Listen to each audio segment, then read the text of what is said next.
So hello guys, today we'll learn about lookup, how to do lookup in Excel. Okay.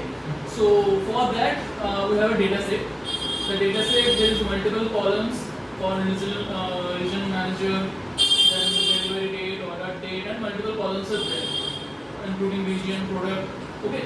So basically, what we have to do, we have to find out the region manager as per the customer name. Okay. So there is multiple customers and their names are there.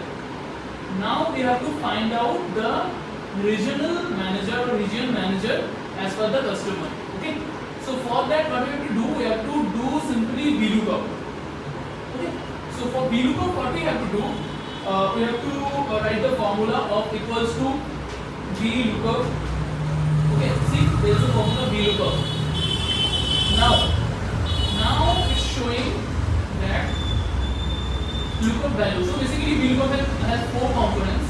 Firstly, lookup value, we have to check the lookup value, that which lookup value we are looking for, then table array.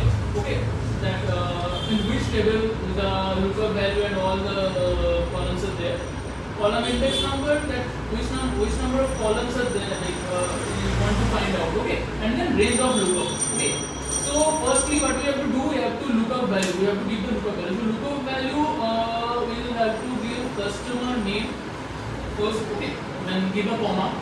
After that, table array. So we have to select the table. So let's say that table is this is the table array. Okay, so we have selected this table. Now give a comma and then column index number. So we have to again find out that in which column the region manager names are there. So in which column? Column number 5. Okay. So I have to select column number 5 and then give comma and again range of lookup. That exactly what we wanna asking for, that exact match or approximate match. Okay.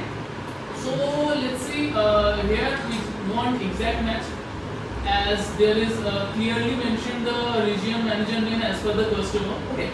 So what do you have to do? You have to click on false or exact match. Okay. So click on the false and then bracket close. Okay. Now hit enter and see. All the region managers' names are there as per the customer. Okay. Cool. For today, we will learn next day about XLOOKUP. Okay. So VLOOKUP we covered today, and we'll learn next day about the XLOOKUP, how XLOOKUP is work, how XLOOKUP is working on this kind of large data set. Okay. Yeah. Thank you.